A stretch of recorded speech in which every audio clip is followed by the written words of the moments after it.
Hello friends, welcome to ultramax education. Myself Kanak. आज की इस वीडियो में आप सभी का हार्दिक स्वागत है। आई होप आप सब लोग ठीक होंगे। आज की इस वीडियो में हम देखेंगे सीटेट सिलेबस 2022-23 का सिलेबस पार्ट 2। पार्ट 1 मैंने CDP अर्थात चाइल्ड डेवलपमेंट एंड पेडागोजी पहले ही अपने चैनल पर अपलोड कर दिया है, तो अगर आपने अभी तक नहीं देखा है तो लिंक डिस्क्रिप्शन बॉक्स में है, वहाँ से आप चेक करके पार्ट 1 भी देखना ना भूलें। तो चलिए फिर हम लोग स्टार्ट करते हैं सीटेट सिलेबस का पार्ट टू में मैंने यहाँ पर सारे ही सब्जेक्ट को एक साथ बता दिया है। तो यहाँ से आपको 2 ही वीडियो देखने पर सारे सिलेबस एक बार में आपको सीटेट 2022 का क्लियर हो जाएगा। तो जो सब्जेक्ट आप लोगों को पता है कि सीटेट में टोटल 5 सब्जेक्ट होते हैं, तो 5 सब्जेक्ट में से CDP हमने पहले ही डिस्कस कर लिया है। तो यहाँ पर हम लोग दूसरा सब्जेक्ट देखेंगे। दूसरा सब्जेक्ट होता है लैंग्वेज 1। लैंग्वेज 1 में आप अपने अकॉर्डिंग लैंग्वेज रख सकते हैं, चाहे हिंदी, इंग्लिश या अदर जो भी आपकी लैंग्वेज है। बट मेरा ऐसा सजेशन है, मैंने पहले भी वीडियो में बताया था कि जो लैंग्वेज 1 होता है वो आप कोशिश करिए कि आप हिंदी रखिए। तो हिंदी रखने से क्या है, बहुत सारे फ़ायदे होते हैं, और वो क्या फ़ायदे होते हैं हम आगे देखेंगे। तो यहाँ पर सबसे पहले देखेंगे कि जो लैंग्वेज 2 होता है वो भी आपका 30 मार्क्स का क्वेश्चन होता है, जिसमें आपके भाषा समझ यानी हिंदी पेडागोजी या जो भी लैंग्वेज ले रहे हैं, इंग्लिश पेडागोजी से आपके 15 क्वेश्चन होते हैं, और आधा जो है 15 क्वेश्चन वो भाषा की समझ अर्थात आपको प्रॉपर उस लैंग्वेज का आपको गद्य और पद्य दिया रहता है, उसके ऊपर क्वेश्चन बेस्ड होते हैं। तो सबसे पहले आपको गद्य और पद्य का क्वेश्चन आता है। तो सबसे पहले यहाँ भाषा समझ का जो है वो 15 क्वेश्चन आएगा। तो उसमें आपको अनदेखी गद्यांश यानी अपठित गद्यांश रहेगा, एक गद्य या नाटक आएगा, उसके ऊपर से आपका क्वेश्चन रहेगा, और एक कविता के प्रश्नों के ऊपर उनके आधार पर समझ, अनुमान, व्याकरण और मौखिक क्षमता के ऊपर प्रश्न रहता है। अर्थात इसमें मोस्टली देखा जाता है कि आपके गद्य पर रहते हैं 8 या 9 क्वेश्चन, और 6 या 7 क्वेश्चन आपके पद्य पर रहते हैं। तो उसी से रिलेटेड आपको ग्रामर भी रहता है, और जो भी क्वेश्चन बनते हैं उन्हीं गद्य और पद्य के ऊपर बनते हैं, और ये अपठित होता है। तो इसका आप प्रैक्टिस करके आप अपनी सूझबूझ से ही आंसर दे सकते हैं। तो 15 क्वेश्चन जो होते हैं वो आपके सूझबूझ के ऊपर ही डिपेंड करते हैं, इसलिए इसको भाषा समझ के नाम से भी समझते हैं। एंड नेक्स्ट जो है वो 15 मार्क्स का जो रहता है वो भाषा विकास की शिक्षा शास्त्र अर्थात जो लैंग्वेज की पेडागोजी होती है उसके ऊपर क्वेश्चन रहते हैं, और ये भी 15 मार्क्स के होते हैं। तो इसके अंदर क्या क्या आता है उसको देखेंगे हम लोग। सीखना और अधिग्रहण, भाषा शिक्षण के सिद्धांत, सुनने और बोलने की भूमिका, भाषा का कार्य, और बच्चे इसे एक उपकरण के रूप में कैसे उपयोग करते हैं, विचारों को संप्रेषित करने के लिए भाषा सीखने में व्याकरण की भूमिका पर आलोचनात्मक परिप्रेक्ष्य, मौखिक और लिखित रूप में विविध कक्षा में भाषा सिखाने की चुनौतियाँ, भाषा की कठिनाइयाँ, त्रुटियाँ और विकार, भाषा कौशल भी बहुत मेन इम्पॉर्टेंट टॉपिक है, तो इसको भी आप लोग जरूर थोड़ा ध्यान से पढ़ें। भाषा की समझ और दक्षता का मूल्यांकन करना, बोलना, सुनना, पढ़ना और लिखना, शिक्षण अधिगम सामग्री, पाठ्यपुस्तक, मीडिया सामग्री, बहुभाषी संसाधन, कक्षा, उपचारात्मक शिक्षण भी एक बहुत ही इम्पॉर्टेंट टॉपिक है, इसको भी आप लोग बहुत ही अच्छे से ध्यान से पढ़िएगा। नेक्स्ट देखेंगे हम लोग लैंग्वेज 2। अभी हम लोग जानेंगे कि लैंग्वेज 1 और लैंग्वेज 2 में क्या डिफरेंस है। मैं क्यों आप लोगों को बार बार सजेस्ट कर रही हूँ कि लैंग्वेज 1 में आप हिंदी रखिएगा, और लैंग्वेज 2 में आपका जो स्पेसिफिक सब्जेक्ट जिसमें आप अच्छे हों वो रख सकते हैं, जैसे कि संस्कृत, इंग्लिश, गुजराती, मराठी या अदर जो उर्दू अदर लैंग्वेज होते हैं, इस तरह के आप उसको लैंग्वेज 2 में रखिएगा। इससे क्या आपको फ़ायदा मिलेगा और इसमें क्या डिफरेंस है वो भी हम लोग समझेंगे। हमने पहले लैंग्वेज 1 में देखा कि आपको एक गद्य और एक पद्य मिलता है, बट यहाँ पर क्या है, यहाँ पर आपको दोनों ही गद्य रहता है और उसी के ऊपर क्वेश्चन बेस्ड रहते हैं। तो सपोज आप लैंग्वेज 1 में हिंदी लेते हैं, तो आपको क्या होगा, एक गद्य आपका हिंदी का, एक पद्य हिंदी का ही रहेगा। तो हिंदी का अदर लैंग्वेज के मुकाबले आपको अगर हिंदी आती है, पढ़ लिख लेते हैं आप अच्छे से, तो आप अदर लैंग्वेज के मुकाबले आप हिंदी की कविता को अच्छे से सॉल्व कर सकते हैं। और जो भी दूसरी लैंग्वेज लेते हैं उसमें आपको दोनों ही पैराग्राफ रहेगा, पैसेज रहेगा, तो उसको आप पोएम के अकॉर्डिंग ज़्यादा अच्छे से आप उसमें स्कोर कर सकते हैं, उसको समझ सकते हैं। तो इसलिए लैंग्वेज 1 में हिंदी लेने से काफ़ी ज़्यादा फ़ायदा होता है और हमें स्कोर अच्छा करने में मदद मिलती है। तो नेक्स्ट देखेंगे हम लोग, यहाँ पर भी आपको 2 गद्य के ऊपर ही क्वेश्चन रहता है और 8 और 7 या 9 या 6 मार्क्स के अंदर उसमें डिवाइड रहते हैं। टोटल 15 प्रश्न 15 मार्क्स के होते हैं। तो इसके अंदर ही आपको उसको पढ़ के उसके अकॉर्डिंग आपको व्याकरण और मौखिक क्षमता जो है आपकी समझ, उसके आधार पे ही आपको आंसर करना है।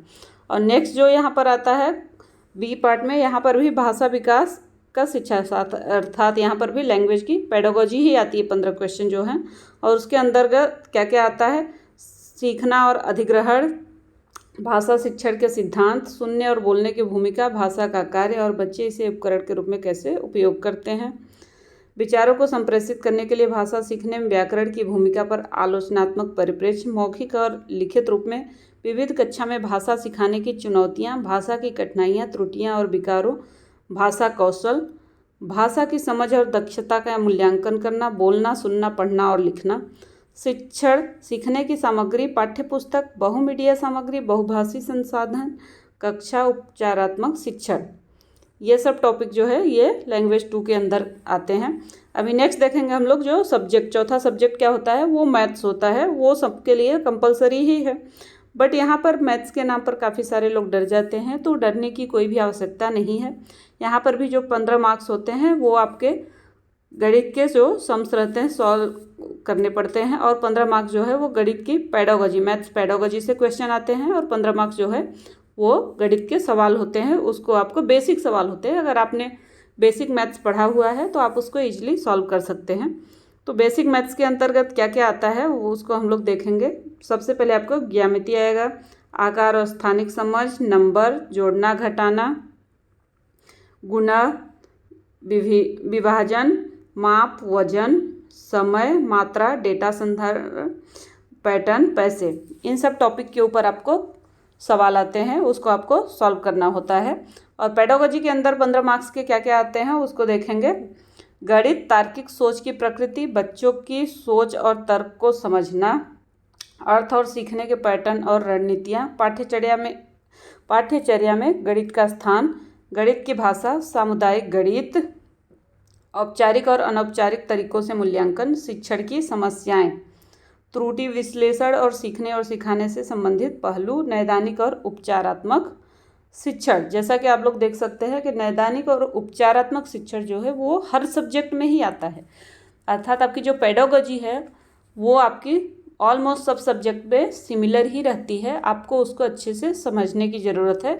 तो आप अगर उसको समझ गए तो चाहे वो ईवीएस हो, चाहे संस्कृत हो, चाहे हिंदी हो, चाहे कोई भी लैंग्वेज हो, उसमें जो पेडागोजी है वो सिमिलर ही रहती है। तो अगर आपको पेडागोजी अच्छे से समझ में आ गई तो आप अच्छे से सीटेट के एग्ज़ाम को पास कर सकते हैं। नेक्स्ट देखेंगे जो लास्ट सब्जेक्ट है, 5वां सब्जेक्ट, वो है ईवीएस अर्थात पर्यावरण अध्ययन। इससे भी टोटल 30 क्वेश्चन आते हैं जो कि 30 मार्क के होते हैं। तो इसके अंतर्गत सबसे पहले क्या क्या कंटेंट आता है वो देखेंगे हम लोग। सबसे पहले आपके 15 प्रश्न आते हैं, और ये जो 15 प्रश्न हैं वो आपके एनसीईआरटी के ऊपर ही बेस्ड रहते हैं। और जो ये एनसीईआरटी है वो 3rd to 5th की बुक्स जो है सीबीएसई की, उसी बुक से रिलेटेड होते हैं। तो अगर आपको अच्छे स्कोर लाना है ईवीएस में तो आप 3rd to 5th की, 3rd, 4th, 5th यानी 3 क्लास की ईवीएस की बुक आप अच्छे से पढ़ लीजिए, तो वहाँ से आप अच्छा से अच्छा स्कोर कर सकते हैं। क्योंकि मोस्टली 99% जो भी क्वेश्चन बनते हैं वो आपकी एनसीईआरटी की 3rd to 5th के बुक से ही बनते हैं। तो इसके हम लोग टॉपिक को देखेंगे कि क्या क्या इसमें क्वेश्चन आएगा। तो इसमें परिवार और दोस्त, रिश्ते, काम करो और खेलो अर्थात एनिमल यानी जानवर, पौधे, भोजन, आश्रय, पानी, यात्रा, चीज़ें जो हम बनाते हैं और करते हैं, इन सब टॉपिक पर भी क्वेश्चन बनते हैं। ये इंपॉर्टेंट टॉपिक है, इसको आप लोग ज़रूर करिएगा। एंड नेक्स्ट जो है वो आपके 15 मार्क्स जो है वो भी आपकी ईवीएस की पेडागोजी से ही आता है, यानी शैक्षणिक मुद्दे, ईवीएस की अवधारणा और दायरा, ईवीएस का महत्व, एकीकृत ईवीएस, पर्यावरण अध्ययन और पर्यावरण शिक्षा, सीखने के सिद्धांत, विज्ञान और सामाजिक विज्ञान का दायरा और संबंध, अवधारणाओं को प्रस्तुत करने के दृष्टिकोण, गतिविधियाँ, प्रयोग, व्यवहारिक कार्य, बहस, सीसीई, शिक्षण सामग्री, सहायक सामग्री, समस्या, इन सब टॉपिक के ऊपर हमारे जो है ईवीएस के क्वेश्चन देखने को मिलते हैं। तो यहाँ पर हम लोगों ने आज देखा कि सीटेट जो 2022-23 में होने वाला है उसके फुल सिलेबस को हमने हिंदी में समझा। और अगर आपको इंग्लिश में कंटेंट जानना है तो आप उसके लिए भी कमेंट कर सकते हैं, मैं इंग्लिश में भी आप लोगों को अपलोड कर दूंगी, तो वहाँ से भी आप इजीली चेक करके सीटेट के लिए सिलेबस को देख सकते हैं और सिलेबस के अकॉर्डिंग आप पढ़ाई कर सकते हैं। क्योंकि सबसे पहले आप अगर किसी एग्ज़ाम की तैयारी कर रहे हैं तो उसका सिलेबस क्या है, आपको क्या पढ़ना है और कितना पढ़ना है, उसको जानना बहुत ही आवश्यक है। उसके बाद आपको पढ़ाई करने में, अच्छे स्कोर करने में बहुत ही हेल्प होती है। तो आई होप आप लोगों को मेरे इस वीडियो के माध्यम से सीटेट का जो 2022 का सिलेबस है वो समझ में आया होगा। अगर आप लोगों को मेरी वीडियो पसंद आई या आप लोगों को थोड़ी सी भी हेल्प हुई हो इस वीडियो के माध्यम से तो प्लीज़ एक लाइक करना ना भूलें। और अगर आपने अभी तक सब्सक्राइब नहीं किया है तो प्लीज़ सब्सक्राइब कर लीजिए। सीटेट 2022 से रिलेटेड इस चैनल पर बहुत सारी वीडियो अपलोड होने वाली है जो आप लोगों को सीटेट के एग्जाम में बहुत ही हेल्प करेगी। तो आई होप आप लोगों को मेरी वीडियो पसंद आई। वीडियो पसंद आई तो please like share and subscribe जरूर करिए। तो चलिए फिर मिलते हैं नेक्स्ट वीडियो में। Thank you for watching this video.